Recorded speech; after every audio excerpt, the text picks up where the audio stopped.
Hello, hello. Welcome to the Mother Days podcast. I am your host, Sarah Wright Olsen. And I'm Teresa Palmer. Hey, daisies. We are sitting with virtually an amazing guest, Dr. Siggie. Sarah has been so excited, actually, for months and months and months. She's like, I can't wait. When we heard that you said yes to coming on the podcast, like she literally freaked out, and we have been anticipating this day with bated breath. So here we are. Thank you for joining us, Dr. Siggie. Thank you so much. I'm excited as well. Yeah, thank you. And I'm so happy to meet you both. Oh, I'm so happy to meet you too. Although I feel like I know you, which is silly, but because I read so much of your amazing advice, and, I listen to you on Instagram. You guys, if you don't follow Dr. Siggie on Instagram, you have got to go check her out. She has an amazing website, so many incredible resources. I have to throw that out there right now because I feel like I lean on her and her advice so much. Thank you to our sponsor, Needed, for powering this week's episode. Use code MOTHERDAYS, DAZE, for 20% off your first month with Needed's premium perinatal supplements. Dr. Siggie has been a child developmental specialist for over 3 decades, and she shares so much on her platform. And it's just like the most amazing resource. And I just feel so grateful. And I was telling her when I direct messaged her on Instagram, I was like, my husband and my nanny and we send around like all of these little things from her all the time. Cause I'll be like, oh, today was a really hard day. This was happening. And then, Sonia, my nanny, will send me something from Dr. Siggie, and she's like, actually, she just said something about this, and then she'll send it in. So anyway, I just feel so grateful that you're here, and you have, some of the most amazing tools that I've ever seen on Instagram. Your posts about meltdowns, boundaries, communication, gentle parenting. You have inspired so many people.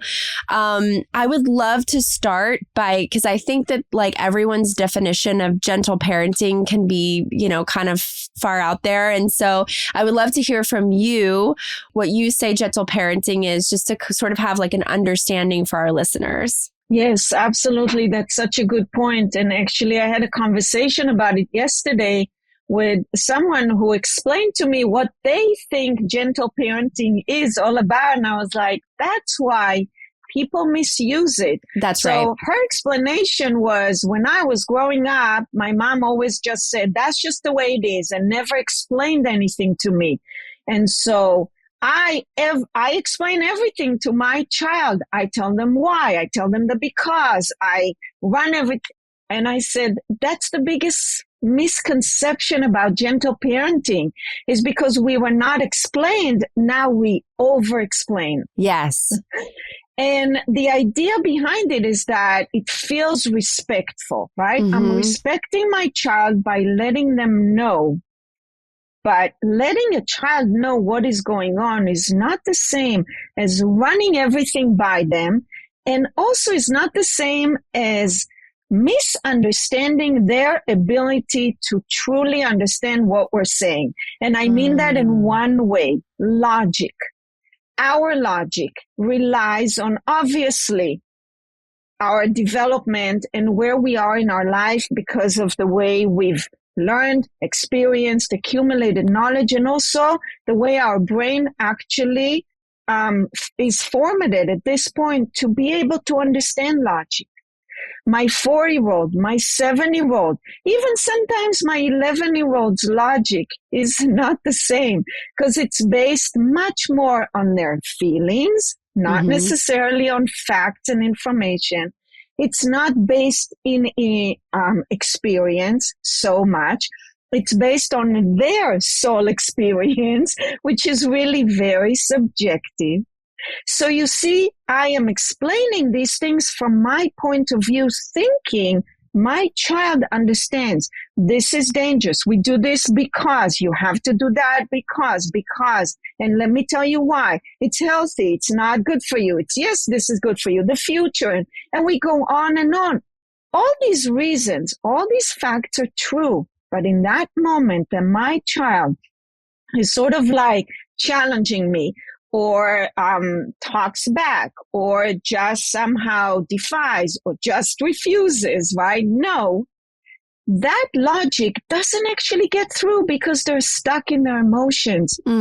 And their emotions are their logic. And we know how that plays on, right? I mean, the way I feel is the way things are. Well, the way I feel is not always the way things are. That's amazing. But you see how, So back to that gentle parenting is not necessarily explaining everything and running everything through our children.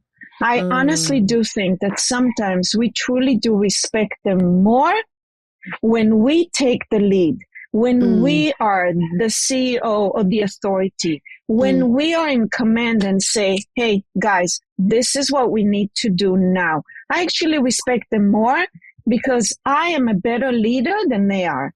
And I'm going to lead them into functionality, responsibility, what we need to do before we just what we want to do. I'm going to lead them there to the better development.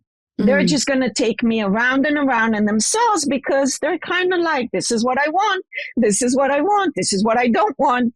Wow. So respectful parenting is truly me knowing the difference between me and my child, understanding the gap in our development. I'm not dumping everything on them. I'm not forcing. I am simply being a really good leader and mentor because I've acquired the knowledge and the experience to be that. Oh, you had such a great example of that on your Instagram where you said it was just like about getting ice cream. So it was about logic versus like, and so you said, okay, so we're not going to have ice cream today. One example was we're not going to have ice cream today because it's not good for our bodies and it's not healthy. And like, the sugar can spike our insulin and blah, blah, blah, blah, blah. That was like the over explaining, right? Which by the way, I do that a lot. So, and then the other version was, we're not having ice cream today. I know that could make you sad and that's okay, but we're not doing that today. And that's the end of it. Right. So it was like a very clear, like, this is our boundary. We're not doing this, but we're not over explaining it and saying like it's causing this and this and this. So anyway, I thought that was such a great example of what you were talking about. And I remember just reading that the other day because I was like, oh yeah, I do go on and your kid's brain is going like, what? Like, I'm not listening to any, I'm not hearing any of that. Right. I find myself saying that as well. I do the same thing and I'll be like, it's my job as your mom to like really help teach you and guide you. I hear myself saying that all the time. I'm like, oh, like, should I be saying that? I just don't know. He's like, you're the boss. Like, you're always the boss of me. And I was like, but that is a part of my role as your mom. Yes. Oh boy. Which is, I say this, it's okay for kids to challenge us, to, sort of like trigger, to provoke our thinking. It really is okay, mainly to express themselves. But just because they have the right to voice themselves, which they do, it doesn't mean they always know what they're really saying long term. So it's true, all these things that I say about, when I explain the ice cream is not good for you, sugar, this and that and that. It's all very long term. But right now, I am 4, I am 6, I want ice cream. And you know what? My brain cannot think long term because I don't have that perspective. I hear your words. But do I really know what you mean by health and body and sugar? Yes. And then my fear is that they'll feel shamed next time they have the ice cream. I always get in my head about it. Like if I've like drilled into them how bad it is for them and then I actually let them have it, they'll be like, but then mum was saying how bad this is and now all of a sudden we're having it. Like, does she actually care about our health? Or, yeah, that's a good point. Or like they feel really guilty having a piece of like sugar. Yeah. So it's so interesting. It's so true. You're right. We rob them of the moment. Yeah. You know, when we do give ice cream, we don't want the guilt. I mean, who wants the guilt? Look, if I choose to have ice cream, let me enjoy it, right? Not feel guilty with and shame and look around who's watching me and counting my calories. Yes. Yes. I'm always like, life is meant to be enjoyed. And then sometimes they're going to indulge in those things that like, yeah, that's probably not the best for their body in the moment, but they're having fun. And by the way, how many ice creams and how much junk food? I mean, I consumed a lot in my childhood and I think I turned out okay. See, you're still healthy. You're absolutely right. Because, you know, I just want to say this, if we expand our mind, it's not based on one thing. Our health, development, everything is so much more complex. So constantly lecturing about these few details, which they've already heard. They've heard it so many times, as opposed to just saying, maybe I can even say to a 4-year-old, to a 7-year-old, you actually know ice cream is not good all the time, but it is fun. It is good. And which is why we have it sometimes. I mean, isn't that so much more authentic than it is. Love. Yeah. So if you listen to our show, you know that Sarah and I are baby obsessed. We keep trying to convince the old hubbaroons to have more babies with us, which hopefully they will. But I wanted to share this crazy story because, look, I've been wanting to have kids since I was a teenager, really. But when I was really seriously thinking about it, I went to my doctor. I was probably 26, 27. And he was like, okay, so how long have you been having prenatals? And I don't know if this was anyone else's experience, but I was like, wait, what? Don't you just take that when you get pregnant? And he was like, no, the recommendation is that you're supposed to take prenatal supplements 3 to 4 months before even wanting to conceive. So that really threw me for a loop. And I think, you know, there's that added pressure of just knowing that pregnancy and postpartum are some of the most nutritionally demanding times in a woman's life. And of course, we know that our baby's health now and for years to come, it's really truly influenced by our nutrient status. So then I was like, okay, where do I go?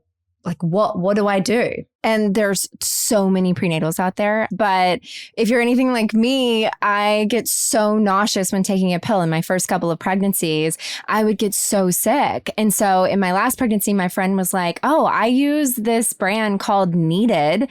And they have a prenatal multi. It's for before, during, and after. And it's a vanilla powder. So you can put it on your food. You can drink it. You can use it before, during, and after pregnancy. And it's all the nutrients that you need, which is just so fantastic. And no nausea. I can tell you guys, no nausea. Yeah, it was amazing. I had it with Prairie and it was such a game changer. I remember feeling so afraid in the mornings. Like I'd eat my breakfast and I'd have this huge pill and I was like, oh, here it comes. I'm going to get sick for the next few hours. Get stuck in my throat. Yeah, I know. And Needed was actually designed by women's health experts that test nutrient levels based on the latest research and in-practice insights from thousands of women. And it's the #1 nutrition brand recommended and used by more than 4,000 women health experts, midwives, doctors, functional medicine doctors, OBGYNs. When I found that out, I was completely blown away. But this is something that so many of my friends have been talking about lately. Yeah, it's been wonderful. And we love that Needed also offers a premium supplement for every single stage of motherhood. So from egg quality support for women trying to conceive, shout out to Sarah, woo woo, to a lactation support plan for breastfeeding mums like me who hasn't stopped breastfeeding since 2014. There's just so much on the journey to motherhood that we can't control, but nutrition is a big one that we actually can't control. Yeah, guys. And now you can join us on the Needed journey. Head over to thisisneeded.com and use code MOTHERDAYS, that's Mother Days with a Z, for 20% off your first month of Needed products. You mentioned being like triggered by your kids. And so Sarah and I have talked that, you know, we both have like kids in our family that trigger us more than potentially the other kids. And I think I pinpoint it to, I'm so similar to my child that triggers me more. I see behaviors in them that I am actively working on in myself. And so I feel more inclined to like teach them to work on that part of themselves because I know that that's my own tendency, that I have my own shame surrounding. But then I'm noticing that that child in my family feels like, oh, I'm coming down on them more than the others.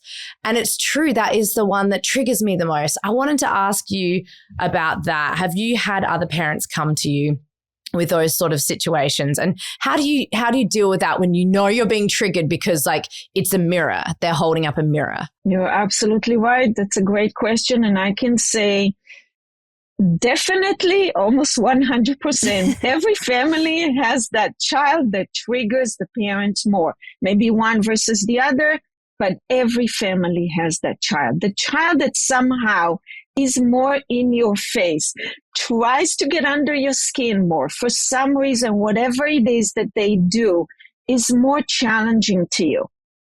And some of it has to do with them being similar to you, especially if they're, like you say, reflecting back to you your weaknesses. Yeah. Right? Yes. And now what you want to do is to take that weakness away from them by saying, no, don't be this way. Don't be this way. Look at me. I'm struggling so much. I'm working on me not being this way. Well, the reality is you cannot do that. You can't take somebody's weakness away from them just because that's what you want. Mm-hmm. But what you can do is over time, learn or help them recognize their weaknesses, but also their strength, because we want to shift the idea about our weaknesses. Having a weakness is not us being inferior, less than. Having a weakness is just real. It's part of the human condition. We all have weaknesses and we are all so scared about our weaknesses. But what we don't realize is that we also have strength.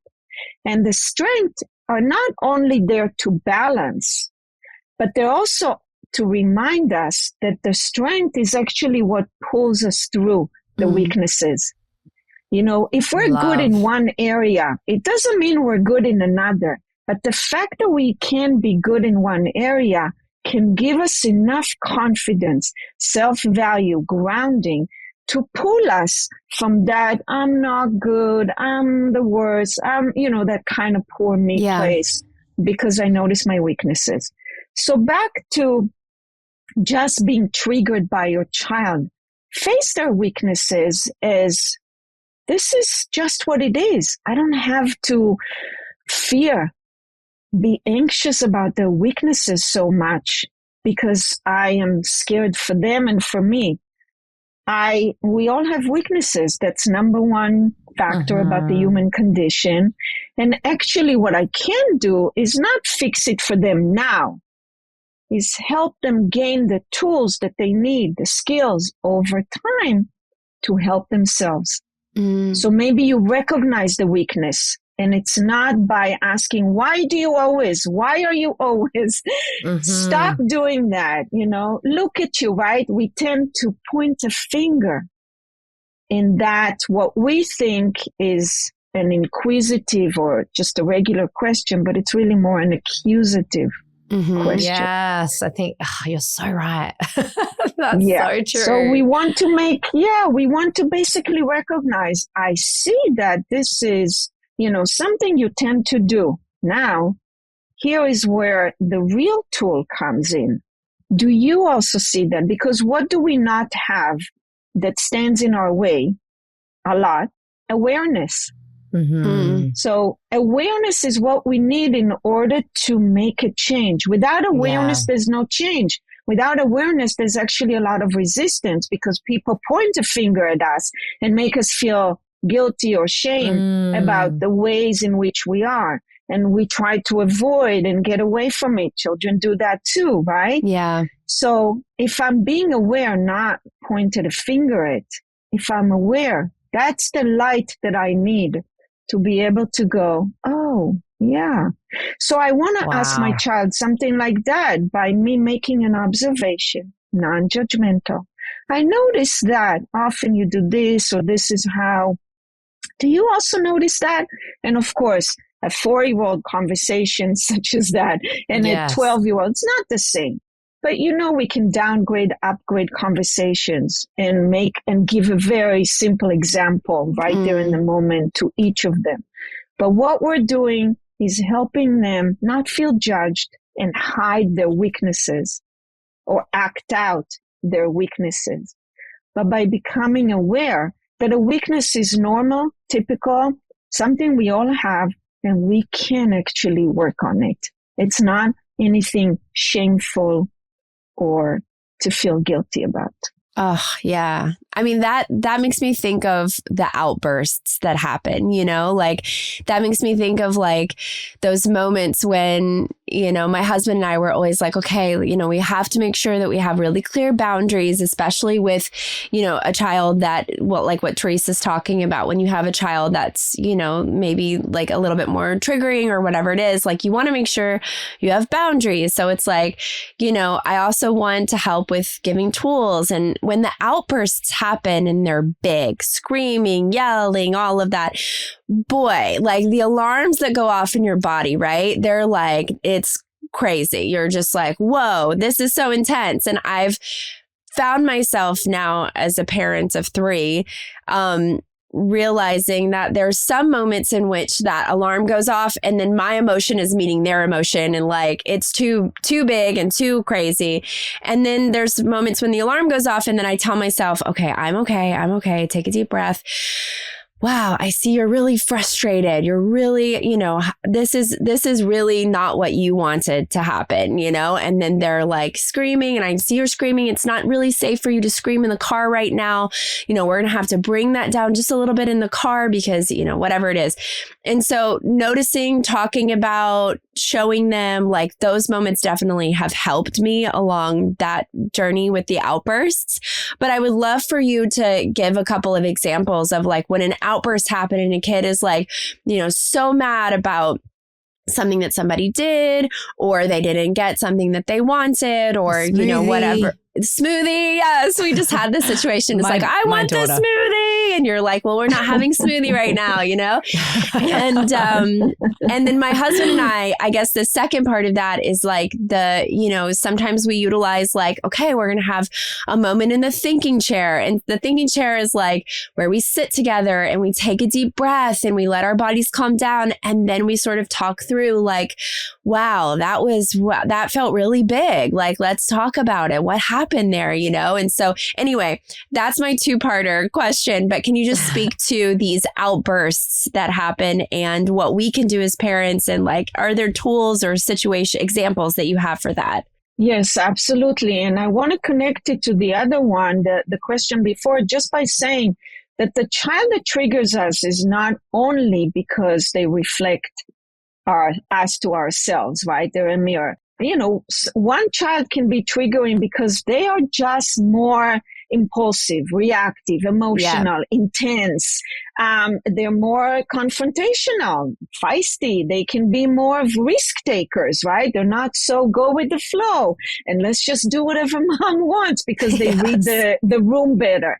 So some of them are triggering just because of truly who they are. So yes, these triggers do happen, the outbursts where we can't handle it. We have such a hard time. We are tired. We're exhausted. There's a lot going on. It's the end of the day or on the way somewhere in the car, one of the worst at the checkout line, right? I mean, suddenly, they want something. The worst. The worst. All of these moments, they catch us at our worst. And it's not like, okay, we're laid back and fine. Now have an outburst because I can handle it. It's like, they dump it on us in the wrong kind of way at the wrong time. So what do? You're absolutely right. Very, very difficult. One of the ways is always remember less is more. Okay. Less talking, less suggesting, less trying to fix it. Because here is what is going on with your child. They're being emotional. Their emotions are like the entire container. And now we're trying to talk some sense into them. That doesn't work. No. You can't have logic with a wild animal, try to explain to them why they shouldn't be now trying to eat you alive. That's so true. Oh my gosh, that is so true. So true. Right. And adults are the same way. When I'm like crazy in mid-argument, I'm like, ugh, you're just in that fight or flight feeling. Yes. And one of the worst things that can happen is if somebody tells us, relax, enough, why are you so angry, right? Yeah. Basically, like, one, we can't respond to that. That's only even more provoking to us and challenging us, and it's not supportive. What we want is to recognize that when a child is acting out like that, there's a lot going on inside them, for sure. How they are expressing it is mainly the number one thing we want them to stop, not stopping how they feel. That's what we sometimes forget, that we want them to get through that anger and frustration and disappointment. Come on, let's calm down. Let's do this, think, talk, which is okay, but we're skipping a step. Yeah. The step here is what we want is actually for our child to learn to contain that emotion much better and then be able to express it in the appropriate way. What it means is, I see you very angry. Whoa, hey, they're screaming way too much, but you can stay angry. You see, we tend to sort of like group together the emotion and the action, and I want to separate. Stay angry. I don't want to fix this. I don't want to tell you no, don't be angry and think about this. Logic will come, sort of kick in a minute, but not yet.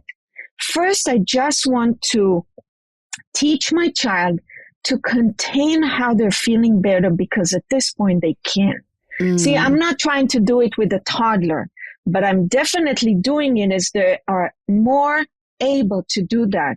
So I see you very angry. Tell me how angry you are. Now they're doing this. Wah!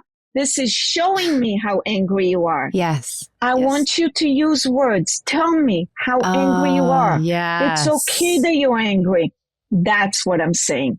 Keep them in that emotion before you tell them to transition out of it by using all these tools and skills, which are good, but they're skipping that.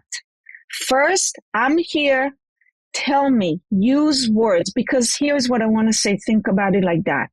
If I am very upset at you and I storm out of the room and I slam a door, that is how I tell you with my action how upset I am at you. It's very antisocial. It's very provocative. It's not appropriate. But if I am standing right there in front of you saying, wow, Sarah, right now I'm so angry. I really want to storm out of the room and slam a door. I'm not going to do it, but that's how it feels. Notice what happens right away. You have compassion towards me. Yes. You get it. I communicated even something so extreme. I still communicated it in a way that you were able to truly support and respond to me. That's what I mean. Tell me how angry you are. It's okay. I am so angry. I'm going to slam a door. I'm going to run away. No, we're not going to do that. But I know it feels like that, right? You really want to scream and yell and even think, I want to break something. I'm not going to do it again. Do you see how we can use words? We can use communication to express ourselves? That's pro-social. That's appropriate. That's what we want. Before we skip that to telling our children, come on, just calm yourself down. Calm your body. You cannot throw hit, scratch, kick me or anything. You can't use your body to tell me how you feel, but you can use your words and thoughts and even images. Does it feel like a volcano? Does it feel like you are a roaring lion? Are you about to erupt? Tell me. It's okay to use metaphors are very, very helpful. That's what we want to do. Keep them in that emotion. That is amazing. I was navigating a tantrum in real time. As you were saying that, my 2-year-old was having a tantrum and I had my mic muted because my mum came in to take her and she was like, no, I want to stay with mommy. And I was like, wow, this is happening in real time. In real time. Oh my God. God. Hard. It's so hard when they're little so though too. Hard. Yeah, because I feel like they have the tools of communication when they're older and you can be like, I see that. Like, this is a safe place for your feelings. Your feelings are okay with me. And when they're little, it's really hard. Sarah and I have both been dealing with little toddler tantrums as we're night weaning them. And gosh, it's a different beast when they're not fully able to understand like the reasons why we're making a choice. So that's really interesting. I find it hard, like on one end, like the oldest and then the youngest, like, and the tendency to want to over-explain everything. I love how you said about keeping it simple. That is something that's such a gem because I have that tendency to over-explain as a result of things not being communicated to me when I was a kid. So, I definitely have had this moment with one of my kids. It's happened with two of them, but with one of them where my child will be like, you know, there's the screaming version, exactly what you're talking about. And then there's the version when it's like, I am so mad right now. I just want to take this chair and throw it against the wall. And I'm like, and I see that and I totally understand how upset you are. And I can see that's very frustrating for you. And I was like, I'm just going to sit here with you. I'm going to hug you, you know, but it like makes me cry when they do that, when they say that, like internally, I'm like, it fills me with so much joy and makes me teary because I'm like, oh my gosh, this is exactly what I want them to be doing. Like, I want them to tell me, like, it feels like fire inside and I'm so mad, instead of like, you know, going and bashing something against the wall or like screaming and yelling and hitting. But the moments when it actually all comes together and they're able to express how they're feeling with their words and communicate to you, and you're like seeing it in real time, like, wait, this is actually working. It feels so good because, you know, you're just like, they've got a tool in their toolbox because, you know, when you're 15 years old, you can't scream and yell at your teacher or your friend or whatever and throw things across the room. That's just not, we can't do that, you know? And so it's like giving them that tool to say like, wow, I am really frustrated right now. That really has upset me and I need a minute. I need to breathe. You know, my daughter, she's always like, I need to breathe. I need to take a breath. I'm really mad. And I'm like, awesome, let's do it. Great for labeling it. I love it. Yes.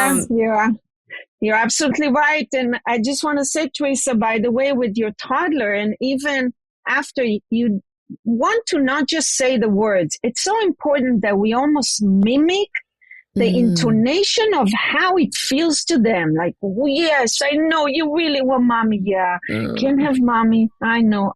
Yes. It's almost like you are reflecting back because children don't just hear the words and process the information. They feel. There's a whole thing that goes on with their brain that they need to almost see, sense, you know, it's very sensory. Even language is sensory. And that is so true. Even with older, like your child says, I want to slam the door, I want to throw the chair. And you're like, you can match that. Wow. Yeah, that's kind of like, of course, we're not going to do it. But I know it tells me that you are this angry, like, to the max. Yes. Now you can also start applying or employing, like, you know, their proaction. What would you like to do about it? Rather than me always suggesting, let's do this. How about you do that? Count to 10, look at 10 red things, you know, all that stuff. What really does work for each individual is not the same. So the tools are here. but we want our child to also know to pick the tool for them, and maybe also the right tool for the time, because we can't just use one tool. There isn't just one fix.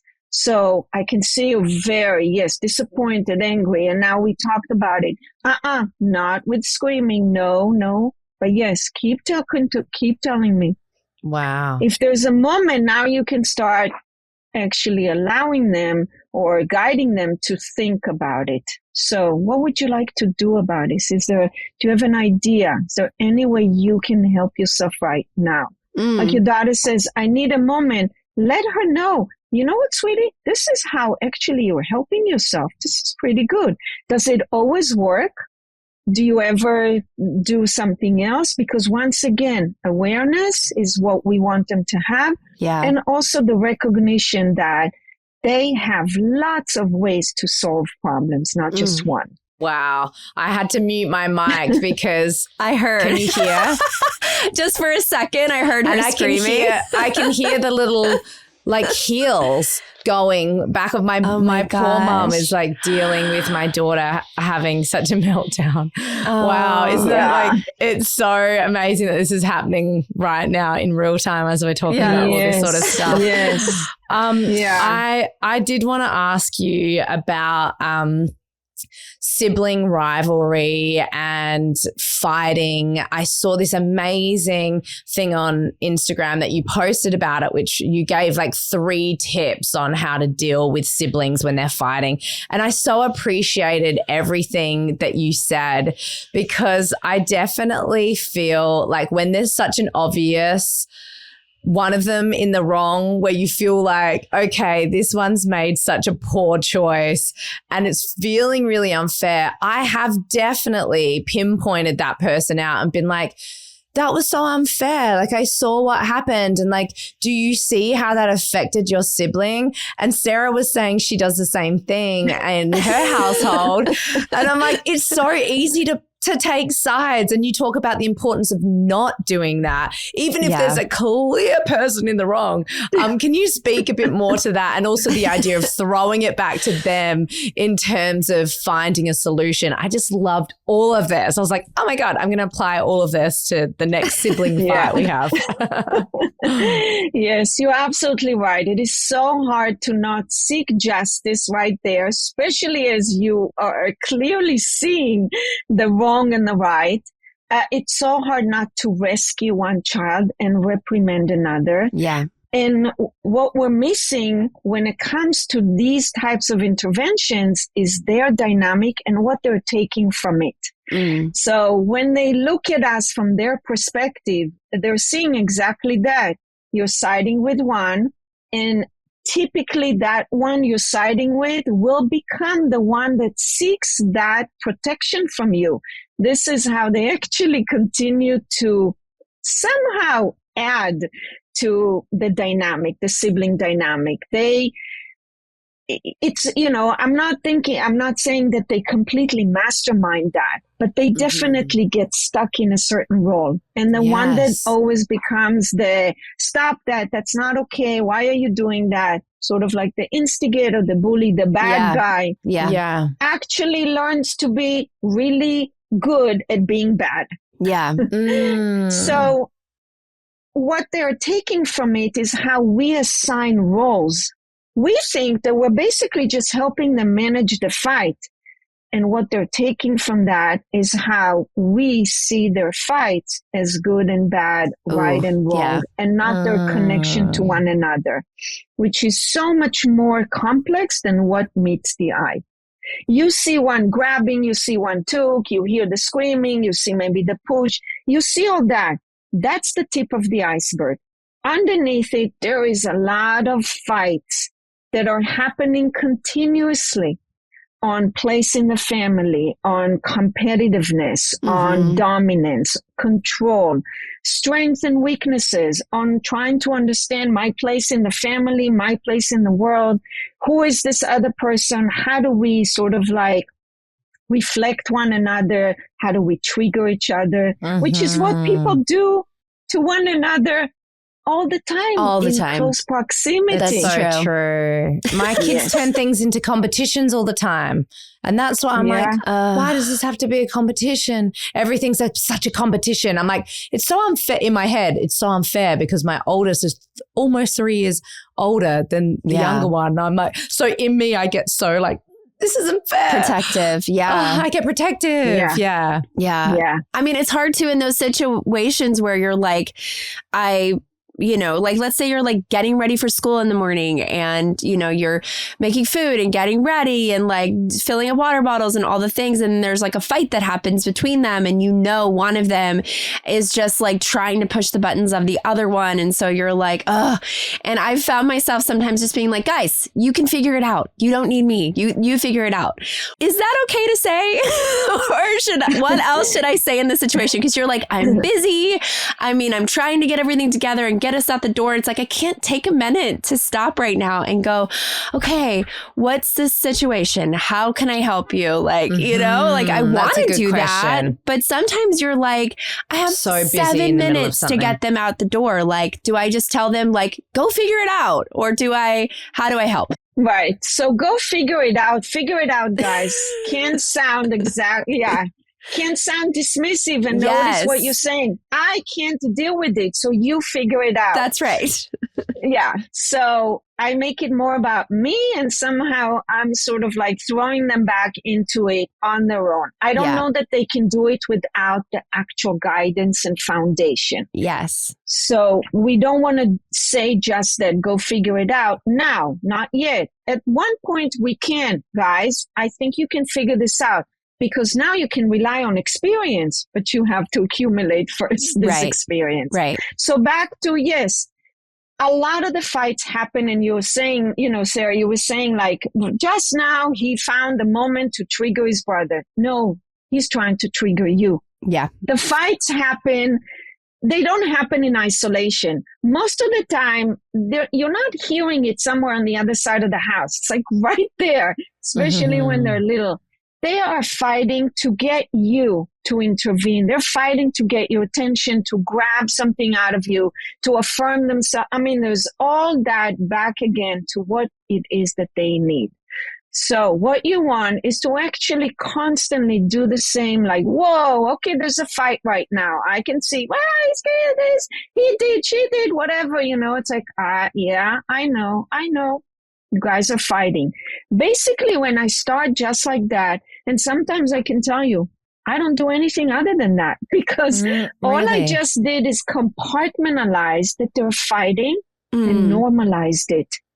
I normalized it. Okay, we fight. It's not like, what's going on? What did you do? Why did you do? Stop now. I can't. Notice how much more I add to something so simple, a moment in time. Treat it like that a lot. Whoa. Now, if you physically need to come in because, it's like, whoa, hey, okay, no, we're not going to do that. Yeah, we're not going to do that. And again, I'm staying so outside of that chaos. By that, I model to them that nothing so extreme is happening. Nobody needs to really lose sight of, what's going on. It's like, okay, guys, right? It's almost like that, moment of like clarity. We take it from this extreme, like, whoa, to like, oh, okay, not a big deal. That's when we can handle almost anything so much better. Yeah. Yeah. Wow. So your first and number one role is to bring it to right here. Yeah. All right, guys. Yeah. And now you can maybe do some guidance. Okay, what do we need to do? I don't know that a fight is the right thing. See, sometimes I can even use some little bit of humor. Right now, fighting, I think we have other things going on. Can you guys keep the fight to another time? And they're like, what is she talking about? Right. And they're like, yeah. I think you still need to put your shoes on. You still didn't brush your teeth. So how about you do that? Functionality needs to take over. Yeah. Not like why and stop and don't do it. And yes. None of that. So I am in the mode of the CEO that's managing everything, getting everybody back in line. And I'm not dismissive. Yeah. I love that. I love that. You said something amazing on your Instagram as well. Guys, you all need to be following her. I know. Because every day this like little jewel gets dropped. And I'm like, oh my God, that's so profound. Like it's so profound. Game changing. So I loved what you said about fear and anxiety, that the fear, that the anxiety, it'll attach to anything. So maybe it's like the monster in the closet, or nighttime, the fear starts coming up. And, we as parents, we're so quick to be like, there's no such thing as monsters. You're totally safe. Like no one's going to kidnap you, whatever it is. But I do find that my kids are afraid to go to sleep on their own at nighttime, and I lie with them, and we have a whole routine and all that sort of stuff. And you said like, you can label it. I see you're feeling scared right now, and you can say like, I'm scared and I don't like it, but I'm also safe. That you specifically said that they can stand up to that scared feeling from the inside, like, I am safe, I'm okay, even when I'm scared.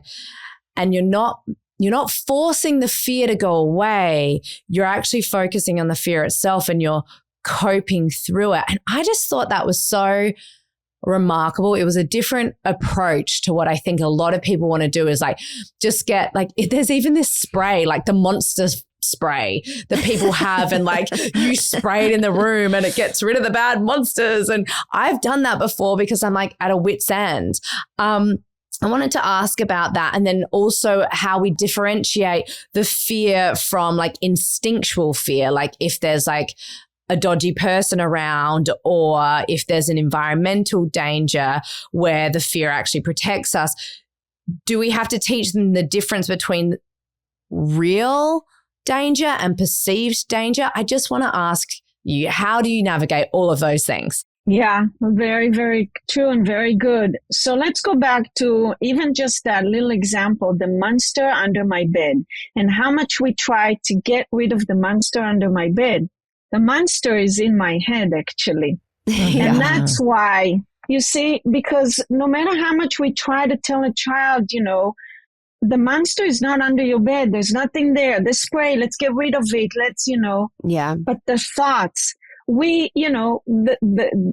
darkness, the demons, the fears, the anxiety, the monsters, whatever it is, so ingrained in us. It is part of our wiring. You're right. It's absolutely necessary. And it was very, very necessary, when we were in the jungle and we were about to meet a lion. Mm-hmm. And we needed to make a split-second decision of what to do right now, because there is a real lion in the jungle. Yes. But 90% of the time in real life, there are no lions actually. And yet our fear continues to be triggered because it's just there. It's alive and kicking. So the reason I said what I said is because we want to help our children recognize that it isn't within them, the fear.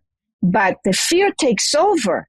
Flight or fright is something that must take over completely in that split second of life and death. But in most other cases, it shouldn't take over. It can be there, present, but I'm not in that dire state that I have to really act and react so quickly. I can employ other parts of me. So I have fear, I can have courage. I have fear, I can have sensibility. I have fear and anxiety. I have other places in my brain that can actually think through it, take me, lead me away from it or out of it, or I have all these parts. So that's actually what we're talking about. The fear is inside you. It's right there. I know it doesn't feel good. We don't like to feel that. What can you do to make that fear inside you go away? Is there another part of your brain that can make you brave or can make you, I don't know, a superhero? I bet you can, because you have your imagination. It's there. It's inside you. That's the strength, Courage is not being afraid. Courage is the ability to get myself through the fear to the other side. Do it anyway, right? We say, feel the fear do it anyway. So you're trying to teach your child to ride a bike or to swim, right? Like here are survival fears, real ones. For example, why do our children afraid of water? Because primal fear is right there. I'm going to actually drown.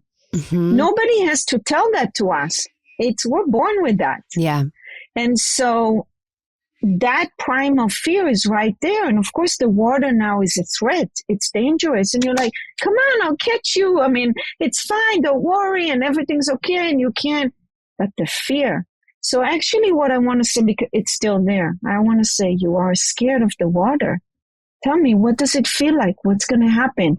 Or falling off the bike. What's going to happen? Because, if we think about it, we've been in water. We take a bath.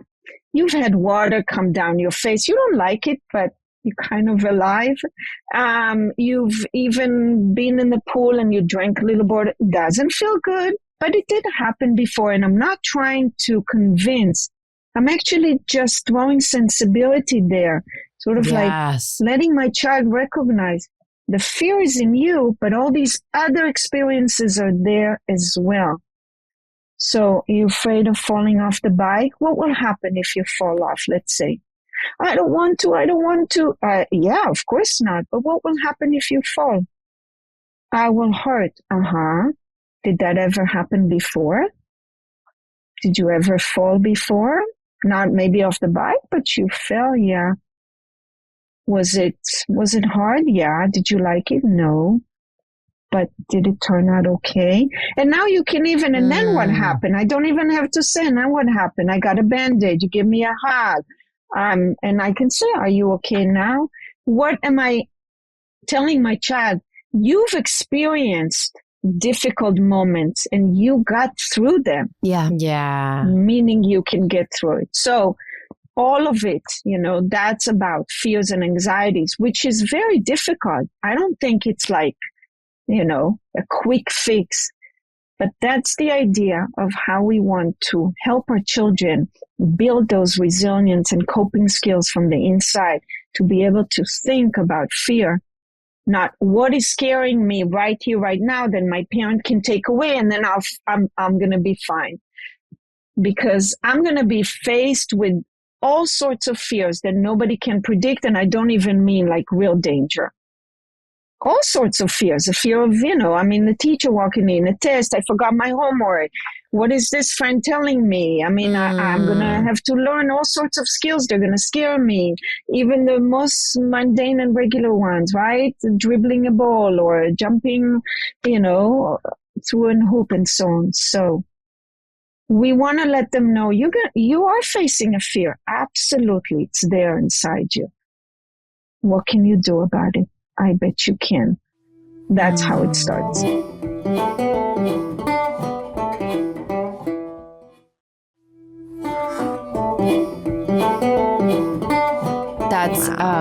That's so great and such great advice, because I think that and I don't know who told this to me, but I remember that I used to get a lot of stage fright. And somebody said to me at some point, you, instead of like trying to make it go away, just acknowledge it. Like say, wow, I'm feeling really scared right now. I'm scared. I'm feeling anxious. I'm nervous. Like I feel like I'm going to forget my lines or like whatever it is, and just acknowledge it, say it out loud. And then, take a couple of deep breaths and like, I'm still going to go out and do it, but I'm feeling a lot of fear. And it's funny because when that I would do that and tell myself that, I would then go out there and like, instead of it feeling so, how like anxiety can feel so crippling, or like that fright can feel so crippling. It's like it's released its hold a little bit. And then once I would get started in trying to like say these lines or speech or like, sing or whatever it was, then that would go away. And so I feel like that applies to what you're saying, because, if we talk to our kids about the monster under the bed or, getting on the bike or whatever it is and say like, yes, like we want to acknowledge that fear is there, like that you're feeling afraid. And so I think that's so awesome and such a cool, it's a coping mechanism that I use as an adult on myself. And you think about like, of course, like why not? Why are we not applying that, giving them that tool as little kids, which is so amazing. I mean, do you find that these days, like I feel like I hear a lot about kids and anxiety, there's a lot of people talking about like, oh, my kid has anxiety, or like, there's anxious feelings, or are we more aware of that? Is that a term that we use now? Or do we feel like that there's, so much more exposure with devices and internet? Like, is there more anxiety in children these days? Or is it more awareness of what anxiety is? And there's more of a narrative and a discussion.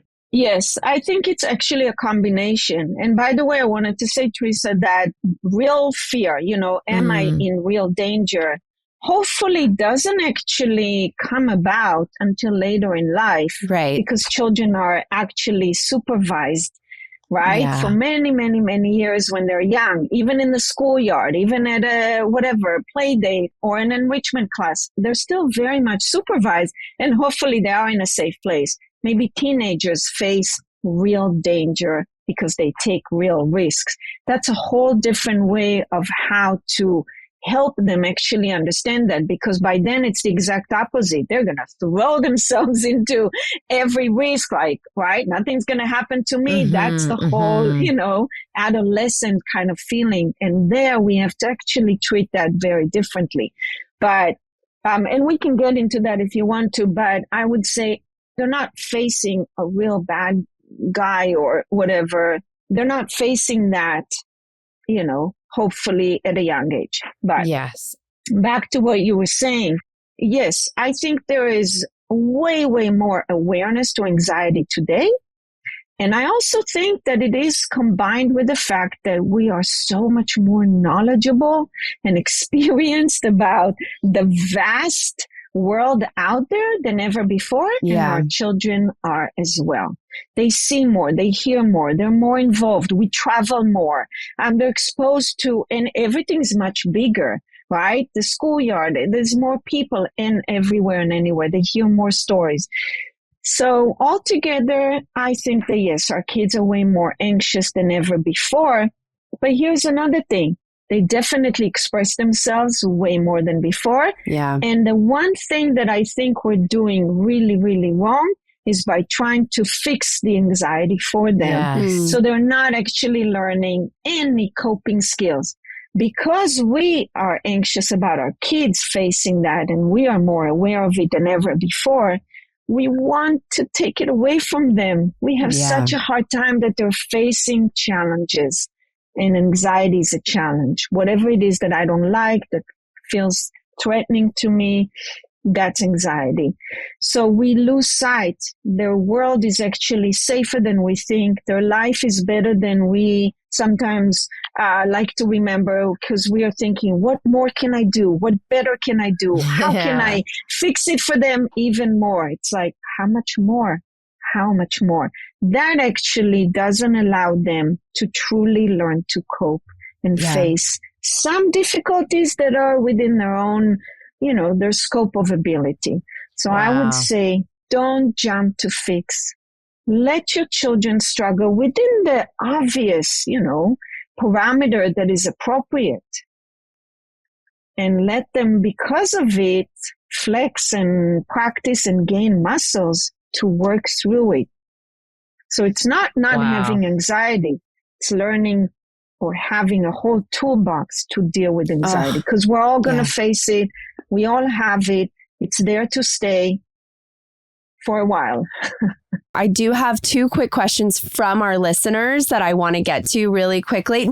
So one of the questions from one of our listeners is that, can you speak to the pressures that parents feel to provide their children with enrichment opportunities, and when to encourage them along that path and when to allow them to quit? So it's like, your kid signs up for jujitsu and they're like doing it, and you get them the gear and like the whole thing. And then all of a sudden it's 2 weeks in and they're like, yeah, I'm not doing this anymore. And you're like, wait, what? Like, I paid for 20 classes. You have the gear. Like, you don't want to like push them and pressure them to do things. But at the same time, you're like, I want to give them that experience, and like, this could be good for them. So how would you handle that? Yeah, it definitely does happen. And, there is a fine line between helping our children stay on commitment, right? Keep their commitment and be accountable for what they want, but also recognize that 90% of the time they have no clue what they're getting themselves into. True. That's true. So I'm going to do it. I'll do it. I love it. And 2 weeks into it, it's like, I didn't want that. Right. I hate it. I don't. Yeah. But you wanted it. Well, you have to go back and go. I wanted it. I thought exactly. And when you ask your child, "Are you sure you want it?" They say, "Yeah, yeah, yeah." Yeah, they still don't know what they're saying. Right. So you have to talk about it differently. It's not all about wanting. It's like, I love that you want this. I think it's a great idea. We are going to definitely try. Let's take it down a notch, because kids are very extreme. Once again, all in, all out. We have to keep them somewhere in the middle. So, you know what? We're going to do it. I think it's a great idea. There is a possibility it's going to get a little difficult. Maybe at some point you're not going to do it, because doing something over and over and over again, right? We all know the feeling. No, not today. No, I don't want to do it. Yeah, no. So I'm just telling you now, we're making a commitment for those, 20 weeks. And no matter what, it's going to be maybe a challenge. Look, if you love it all the 20 weeks, good. I mean, that's wonderful. But actually, I don't know. So we are going to try, but we're sticking this through. Love that. So, that's cool. yeah. That's amazing. So what great. I'm doing is, right. So it's really breaking it down to the child's level, talking about it, not in a threatening kind of way, but explaining to them the journey ahead, because they really don't have any clue. I also say, remember that your children not just don't know what they actually want. They don't know what they're good at, and they are going to experience and experiment with a lot of different things, which is a wonderful thing. We can give them a buffet of options. Try and see what your child, I don't know, real talent, passion, and notice something like that. They don't have to be the best at any of these things. They just have to truly first enjoy. So maybe your child wants to quit because others are better. Say something like, you're right. Some kids are better than you at this, whatever, basketball and so on. But when I'm watching you out there, I see you are enjoying it. So why don't you just do it because of that? There's nothing wrong with, I'm having fun. I don't have to be the best. I want to be the best. That does require lots of other things. So be real about all of it. I love that. That is such great advice. I feel regretful that I didn't follow through with things. So I tried so many things. I tried flute, I tried recorder, I tried drums, I tried keyboard, I tried guitar, cello. I did all the things, like dancing and volleyball. Oh, wow. Netball, softball. I mean, so the list goes on. And I'm like, oh, wow. I guess I stuck with acting. That was the one I did. But that's why I'm like, with my kids, I'm like, all right, we got to stick at it. But yeah. That's right. That's right. I love that. Okay. The last one here. Okay. So we have a listener who asked about, how we as parents can tend to feel really bad when our kid has like a big outburst in public. So, you have like one kid who's like doing so well and you feel so proud, like your parenting is working and like whatever it is. And then you have another kid who like you go to a park meetup with a bunch of friends and your kid has a big act out, big outburst and whatever. And then you feel like these big feelings around it. So like, what would you say to that parent that's feeling like kind of hard on themselves about this kind of a situation where, it like how challenging it is to not internalize perceptions of yourself as a parent based on your child's behaviors or specific outcomes? Yeah,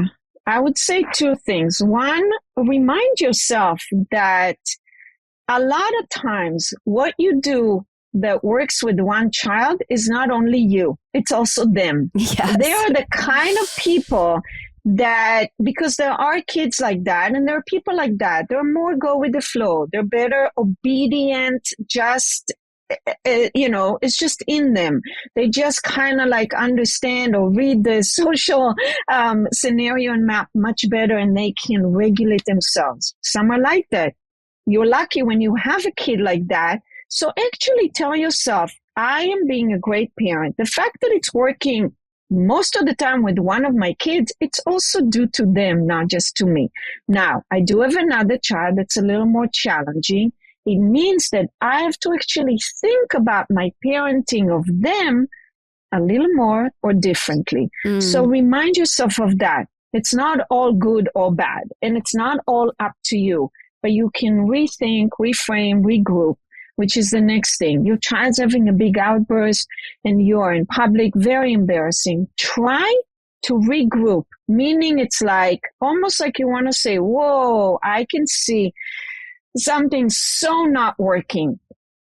Instead of like, what's the matter? Enough of that. Can't you see? People are looking, right? You're just adding on anxiety. Regrouping, or I don't know, it's almost like take a step back, kind of like pause, like literally if you can pause. All right, let's assess the situation.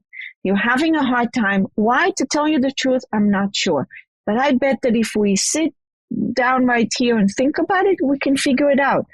And this is definitely difficult for me because I'm really not sure what's going on. We're at the park with this, we did, It's like, let's just sit and let's just kind of take a moment. Nothing's gone, nothing's lost. I don't have to fix it right away. I have to actually step outside the chaos, pull my child out of their somehow chaos, just kind of take a moment.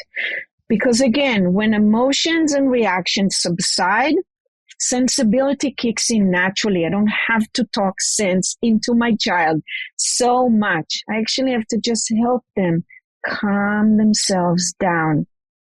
And I can do this by calming myself down. This is just incredible. I feel like I've been through just this incredible parenting course in the past hour, which you actually...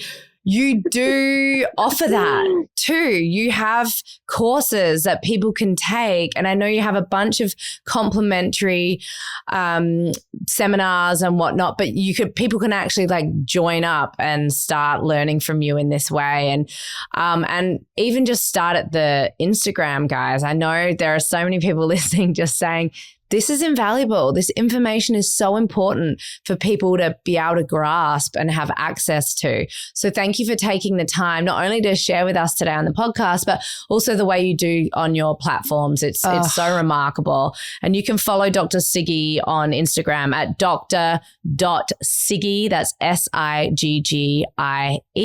Dr. Siggie, thank you so, so much for coming on today to the Mother Days podcast. We are so grateful to have you. And I will be posting up so many of your posts during the week of this episode, just so that people can see the resources that we use all the time from Dr. Siggie. You can also go onto her website, drsiggie.com.